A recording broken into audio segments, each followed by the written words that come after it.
जय श्री राम दोस्तों। जो सत बार पाठ कर कोई, छूटे ही बंदी महासुख होई। का अर्थ है कि जो कोई भी व्यक्ति हनुमान चालीसा का 100 बार पाठ करेगा वो सभी बंधनों से मुक्त हो जाएगा और उसे परम सुख की प्राप्ति होगी। दोस्तों, ये पंक्ति तुलसीदास जी द्वारा रचित हनुमान चालीसा की अंतिम चौपाई से ली गई है, जो बजरंगबली की असीम कृपा और भक्ति की शक्ति को दर्शाती है। आज इस अनुभव को देखने के बाद आपको पता चली जाएगा कि 100 बार हनुमान चालीसा का पाठ करने से कैसे बड़ी से बड़ी मुसीबत टल जाती है, कैसे जीवन की सबसे कठिन घड़ियों में संकट मोचन हनुमान जी अपने भक्तों का साथ देते हैं। ये कहानी न केवल एक चमत्कार की गवाही है, बल्कि ये हमें सिखाती है कि सच्ची श्रद्धा और विश्वास से कोई भी संकट स्थायी नहीं रहता। ये मुसीबत ऐसी थी जिसका जिक्र करने पर भी लोग कांप जाते हैं, क्योंकि ये वर्ष 2020 की उस भयावह कोरोना महामारी का समय था जब पूरी दुनिया थम सी गई थी। अस्पतालों में जगह नहीं थी, लोग घरों में कैद थे और मौत का साया हर तरफ मंडरा रहा था। आखिर क्या थी वो मुसीबत और कैसे एक भक्त को हनुमान जी ने उस मुसीबत से बचाया?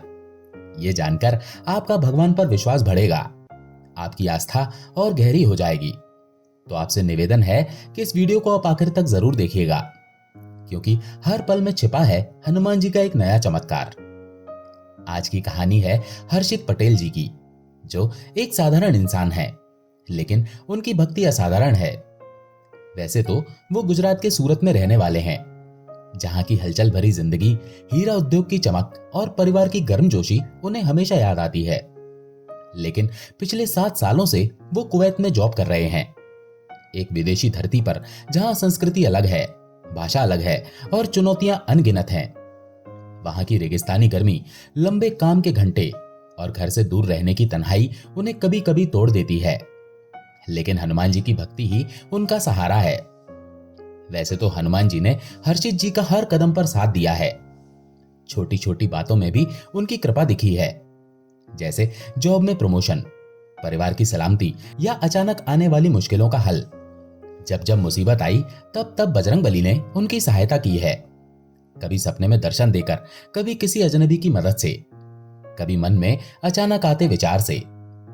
आज हम आपको हर्षित जी और उनकी पत्नी के साथ हनुमान जी से जुड़े अद्भुत चमत्कार का अनुभव बताएंगे, जिसे सुनकर आपके रोंगटे खड़े हो जाएंगे। ये बात 9 मई 2020 की है, जब पूरी दुनिया कोरोना वायरस की चपेट में थी। कुवैत में भी सख्त लॉकडाउन था, लोग घरों से बाहर नहीं निकल सकते थे और हर कोई मास्क पहने डरे सहमे जी रहा था। उस दिन हर्षित जी को थोड़ा बुखार था, जो शुरू में सामान्य लगा, लेकिन विदेश में अकेले रहते हुए बीमारी का डर दोगुना हो जाता है। जॉब से आने के बाद वो मेडिसिन लेकर सो गए, थकान और चिंता से भरा मन लेकर, क्योंकि अगले दिन उन्हें वापस जॉब पर जाना था, जहां निर्माण साइट पर कड़ी मेहनत करनी पड़ती है। धूप में घंटों खड़े रहना और कोई गलती की गुंजाइश नहीं। अगले दिन उन्हें सेहत में थोड़ा सुधार लगा, बुखार कम लगा, इसलिए वो फिर से जॉब पर चले गए, मन में उम्मीद लेकर कि सब ठीक हो जाएगा। वहां जाने के बाद दोपहर के समय उन्हें फिर से बुखार आ गया, सिर भारी हो गया, शरीर में कमजोरी छा गई। उन्होंने तुरंत अपनी वाइफ को कॉल किया और कहा, तुम अभी दवाइयां ले आओ। उनकी आवाज में घबराहट साफ झलक रही थी, क्योंकि उसी दिन कोरोना की वजह से 4 बजे से कर्फ्यू लगने वाला था, वो भी 20 दिन के लिए, जिसमें सड़कें सूनी हो जाती, दुकानें बंद और बाहर निकलना जुर्म, और सभी प्राइवेट क्लिनिक बंद होने वाले थे। इसलिए उनकी वाइफ जल्दी जल्दी में फार्मेसी से मेडिसिन ले आईं, कर्फ्यू शुरू होने से पहले हाथ में थैला लेकर दौड़ते हुए। लेकिन 2 से 3 दिन तक मेडिसिन लेने के बाद भी उनका बुखार ठीक नहीं हो रहा था। हर सुबह उठते ही सिर दर्द, बदन टूटना, और फिर उनकी वाइफ को भी सेम प्रॉब्लम होने लगी, खांसी, बुखार, थकान। मेडिसिन से बुखार तो ठीक हो जाता था, कुछ घंटों के लिए राहत मिलती, लेकिन दूसरे दिन फिर से आ जाता था, जैसे कोई छिपा दुश्मन बार बार हमला कर रहा हो। कर्फ्यू की वजह से वो डॉक्टर के पास जा भी नहीं सकते थे। बाहर निकलना मतलब पुलिस की मार या जुर्माना, और वायरस का डर तो अलग से। घर में बंद, दवाइयां खत्म होने का डर और बीमारी बढ़ने की चिंता, सब मिलकर एक तूफान बन गया था। फिर आखिर में 16 मई को हर्षित जी ने मजबूरी में जॉब से छुट्टी ले ली क्योंकि शरीर साथ नहीं दे रहा था। फिर ऑफिस साइड से कॉल आया कि कल यानी 17 मई को तुम्हारी डे साइट है और तुमको साइट पर रिपोर्ट करना है। हर्षित जी ने अपने सुपरवाइजर से बात की, अपनी हालत बताई तो उन्होंने कहा अगर तुम कल नहीं आए तो परसों तुम्हें मेडिकल फिट सर्टिफिकेट लाना होगा, नहीं तो कंपनी पॉलिसी के तहत एक्शन होगा। अगर तुम ये सर्टिफिकेट लेकर नहीं आए तो कंपनी से तुमको टर्मिनेट कर दिया जाएगा, जॉब चली जाएगी। उस वक्त कर्फ्यू चल रहा था, ऐसे में घर से बाहर निकलना मुश्किल था। सड़कें खाली थीं, सभी जगह पुलिस चेकिंग चल रही थी। उस समय जिसके पास कर्फ्यू पास हो सिर्फ वही बाहर जा सकता था, जो सरकारी कर्मचारियों या जरूरी सेवाओं वालों को मिलता था। और जब तक फिट सर्टिफिकेट ना दें तब तक वो जॉब पर भी नहीं जा सकते थे, मतलब आय का स्रोत बंद। इसीलिए उन्हें कैसे भी करके हॉस्पिटल जाना था, चाहे जो हो जाए। इतनी प्रॉब्लम हो गई थी कि समझ ही नहीं आ रहा था कि क्या करें। एक तरफ बीमारी का दर्द, दूसरी तरफ जॉब का दबाव और परिवार की चिंता। एक तो ऑफिस का टेंशन, ऊपर से हर्षित जी और उनकी पत्नी की तबीयत ठीक नहीं थी। रातें नींद न आने से कटती, दिन चिंता में। फिर उन्होंने अपने एक दोस्त से संपर्क किया और अपनी प्रॉब्लम बताई। मित्र का भाई कुवैत में डॉक्टर है, वो अनुभवी और मददगार था। तो उन्होंने हर्षित जी को डॉक्टर्स की लिस्ट भेजी, नाम नंबर क्लिनिक के साथ। फिर उनमें से एक डॉक्टर को हर्षित जी ने व्हाट्सएप पर कांटेक्ट किया, मैसेज में अपने सिम्टम्स बताए। डॉक्टर ने उन्हें कुछ मेडिसिन के नाम व्हाट्सएप पर भेजे और कहा 3 दिन में अगर ठीक नहीं हुआ तो चेकअप करवाना, लेकिन तब तक घर पर रहो। लेकिन उन्हें फिट सर्टिफिकेट भी चाहिए था, जो जॉब के लिए जरूरी था। हर्षित जी और उनकी वाइफ घबरा गए थे, क्योंकि बुखार ठीक नहीं हो रहा था, हर घंटा हालत बिगड़ रही थी। इसलिए उन्होंने सोचा कि 3 दिन का इंतजार नहीं करना चाहिए और आज ही चेकअप करवाना होगा। ये बात 17 मई की है, जब कर्फ्यू और सख्त हो गया था। लेकिन प्रॉब्लम यह थी कि वो हॉस्पिटल कैसे जाएं? उनके पास कोई गाड़ी नहीं थी और पब्लिक ट्रांसपोर्ट बंद थे। और ऊपर से हर्षित जी के ऊपर कंपनी से फिट सर्टिफिकेट सबमिट कराने का प्रेशर था। डेडलाइन करीब आ रही थी। फिर उसी दिन उन्होंने अपने सेफ्टी ऑफिसर को कांटेक्ट किया और पूरी बात बताई और उनसे मदद की गुहार लगाई। वो तुरंत अपनी रिस्क पर उन्हें लेने के लिए उनके घर आ गया, क्योंकि उसके पास कर्फ्यू पास था। वो एक नेक दिल इंसान था जो जोखिम उठाकर आया। फिर उसने उन्हें 3 बजे वहां के गवर्नमेंट हॉस्पिटल छोड़ा, जहां लंबी कतारें थी। हर तरफ मास्क लगाए लोग डर और थकान से भरे नजर आ रहे थे। वहां इतनी भीड़ थी कि उनका नंबर काफी देर बाद आया और फिर उनका कोरोना टेस्ट हुआ, उनका स्वैब लिया गया।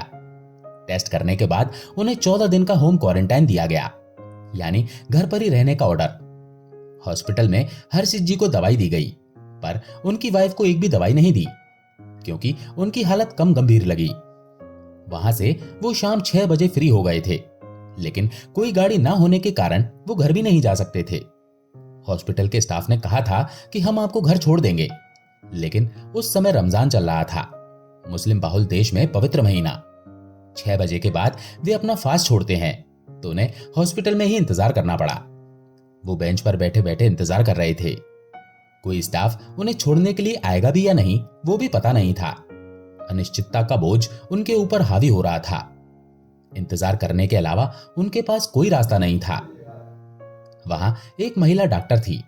हर्षित जी ने उनसे बात की, मदद मांगी, लेकिन सब यही बोल रहे थे कि छोड़ने जाएंगे, लेकिन कोई आता नहीं था। ऐसा करते करते रात के 8 बज गए। अंधेरा छा गया, कर्फ्यू का सन्नाटा चारों तरफ पसर गया। एक तो कर्फ्यू का वक्त था, ऊपर से वो दोनों बीमार थे, कमजोरी से पैर नहीं चल रहे थे। कैसे घर जाएं? कुछ भी समझ नहीं आ रहा था। चारों तरफ हताशा दिख रही थी। हर्षित जी बस मन ही मन बार बार बजरंग बली को याद कर रहे थे, जय हनुमान रक्षा करो। एक एक करके सभी डॉक्टर्स जा रहे थे, कोई मदद करने को तैयार नहीं था। महामारी में कोई रिस्क नहीं लेना चाहता था। तब एक डॉक्टर की नाइट शिफ्ट थी, तो वो उस समय हॉस्पिटल आए। उन डॉक्टर ने अपनी कार से उन्हें उनके घर छोड़ा, बिना कुछ कहे, मुस्कुराते हुए। हर्षित जी का मानना है कि ये बजरंगबली की ही कृपा थी, जो इतनी रात को वो डॉक्टर अपनी कार से उनको घर छोड़ने आए। हनुमान जी ने उनके रूप में मदद भेजी, वरना कोरोना वायरस की महामारी में कौन यहाँ परदेश में मदद करता है, जब हर कोई खुद को बचाने में लगा हो। अगले दिन उनके सारे पड़ोसियों को पता लग गया था कि उन्होंने कोरोना टेस्ट करवाया है। अफवाहें फैल गईं, लोग दूर रहने लगे। उनके एक पड़ोसी का कजिन उसी हॉस्पिटल में काम करता था जहां उनका कोरोना टेस्ट हुआ था। वो अंदर की खबर रखता था, तो उन्होंने कहा कि आप दोनों की सिविल आईडी का नंबर दो तो रिपोर्ट का जल्दी पता चल जाएगा। उन्हें भी लगा कि हॉस्पिटल वाले तो 4 से 5 दिन के बाद बताएंगे, सरकारी सिस्टम धीमा है, अगर जल्दी पता चल जाए तो वो प्रिकॉशंस ले सकते हैं, आइसोलेशन और बढ़ा सकते हैं। तो उन्होंने इसी उम्मीद के साथ अपने सिविल आईडी का नंबर दे दिया। तो उसी दिन शाम के समय जब हर्षित जी की वाइफ मन शांत करने के लिए पूजा की तैयारी कर रही थी, अगरबत्ती जला रही थी, तभी उनके पड़ोसी ने कॉल करके उन्हें बताया कि उन दोनों को कोरोना पॉजिटिव है। आवाज में सहानुभूति थी लेकिन डर भी था। ये सुनकर तो उनकी वाइफ का रो रो कर बुरा हाल था। उनके आंसू नहीं रुक रहे थे। उनकी वाइफ का उसी दिन उपवास भी था, निर्जला व्रत, लेकिन अब डर ने सब छीन लिया था। उन्हें तो पूरी रात नींद ही नहीं आई। बहुत बेचैनी थी, क्या होगा कल। हर्षित जी ने अपनी पत्नी को समझाया कि हनुमान जी सब ठीक करेंगे, सब उनके हाथ में छोड़ दो। उन्हें गले लगाकर ढांढस बांधा। हर्षित जी और उनकी पत्नी ने 2 दिन पहले ही यह सोचा था कि मंगलवार को हम 100 बार हनुमान चालीसा का पाठ करेंगे। उन्होंने ये संकल्प लिया था क्योंकि मंगलवार हनुमान जी का दिन है। 19 मई मंगलवार की सुबह उन्होंने घर के मंदिर में धूप दीप जलाकर पूरी श्रद्धा से आवाज ऊंची करके 50 बार हनुमान चालीसा का पाठ किया और शाम के समय 51 बार, कुल 101 बार उन्होंने हनुमान चालीसा का पाठ किया। फिर वो रात को सो गए। उनका मन शांत और विश्वास से भर गया। अगले दिन जब वो उठे तो काफी हद तक ठीक हो गए थे। बुखार गायब हो गया था और एनर्जी वापस आ गई। उनकी वाइफ को सिर्फ सूखी खांसी आ रही थी, वो भी फार्मेसी की दवाई से ठीक हो गई। ये चमत्कार था जो डॉक्टरों की दवा से नहीं, भक्ति से हुआ। जब वो ठीक हो गए उसके 3 से 4 दिन बाद उनके और उनकी वाइफ के लिए हॉस्पिटल से 2 अलग अलग कॉल आए, ये कहने के लिए कि वो दोनों कोरोना पॉजिटिव हैं। ये ऑफिशियल रिपोर्ट थी। तब उनकी वाइफ डर गई थी कि अगर उन्हें हॉस्पिटल में रखेंगे तो वो एक दूसरे से मिल भी नहीं पाएंगे, अलग अलग वार्ड में होंगे, एक दूसरे की चिंता होती रहेगी। घर में वो एक दूसरे का ध्यान अच्छे से रख सकते हैं, दवा खाना साथ में हो जाता है। थोड़ा डर हर्षित जी को भी था कि कहीं हॉस्पिटल ना जाना पड़े, वहां की हालत खराब सुनी थी।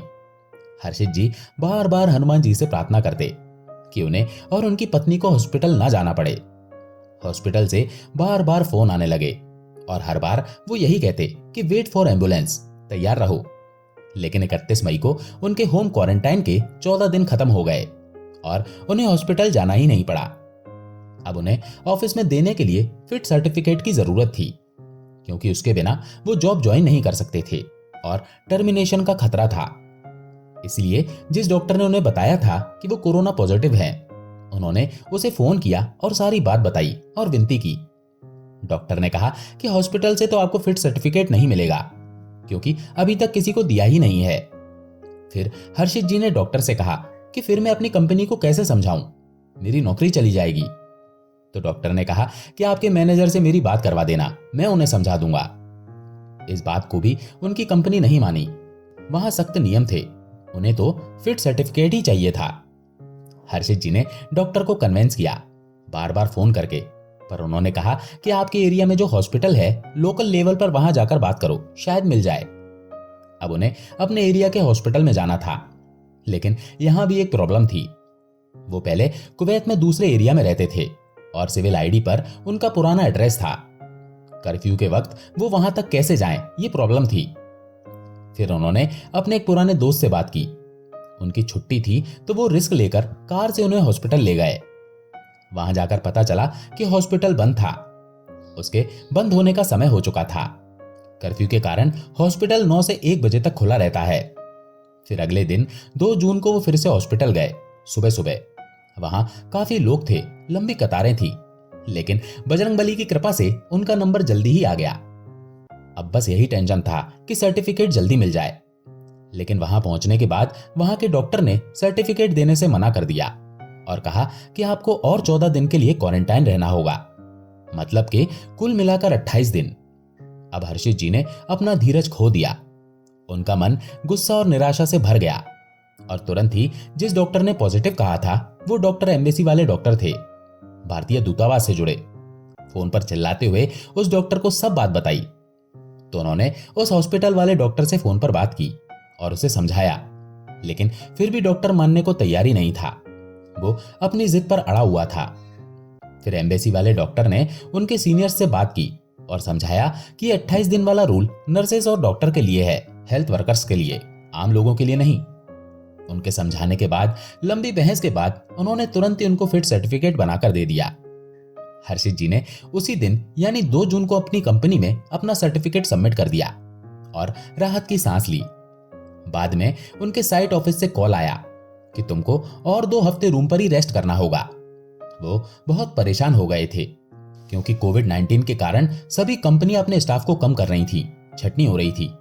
तो उन्हें इसी बात का डर था कि कहीं उन्हें कंपनी से निकाल ना दें, सालों की मेहनत बर्बाद हो जाएगी। लेकिन संकट मोचन हनुमान जी के आशीर्वाद से उन्हें साइट से कॉल आया कि आप ड्यूटी ज्वाइन कर सकते हैं और 21 जून को उन्होंने ड्यूटी ज्वाइन कर ली। 15 मई से 20 जून तक वो घर पर ही थे। ये एक लंबा समय था। इस समय कुछ कंपनी में काम करने के बावजूद भी 50% सैलरी मिलती थी और वो तो 1 महीने से घर पर ही थे, कोई काम नहीं कर रहे थे, फिर भी उन्हें पूरी सैलरी मिली। उनका मानना है कि ये हनुमान जी का चमत्कार है। हर्षित जी कहते हैं, प्रभु पर अटूट विश्वास हमेशा बनाए रखें। वे कभी न कभी और किसी न किसी रूप में हमारी सहायता करने जरूर आते हैं, डॉक्टर बनकर, दोस्त बनकर या अचानक राह दिखाकर। तो दोस्तों, देखा आपने, 100 बार हनुमान चालीसा का पाठ करने से बड़ी मुसीबत से बचा जा सकता है। बस दिल से पाठ करें, प्रभु पर अटूट विश्वास रखें, अच्छे कर्म करें, दूसरों की मदद करें। वो बड़े दयालु हैं। वो आपकी हर हाल में सहायता जरूर करेंगे, चाहे कितनी रात क्यों ना हो। तो ऐसे ही हैं हमारे बजरंगबली, रामदूत, अंजनी पुत्र, पवन सुत। दोस्तों, आशा है ये कहानी आपको पसंद आई होगी। अगर पसंद आई हो तो वीडियो को लाइक करके कमेंट में जय श्री राम, जय हनुमान जरूर लिखें। चैनल पर अगर पहली बार आए हैं तो चैनल को सब्सक्राइब जरूर करें। बेल आइकॉन दबाएं ताकि नई कहानियों की नोटिफिकेशन आपको मिलती रहे। जय श्री राम, जय हनुमान।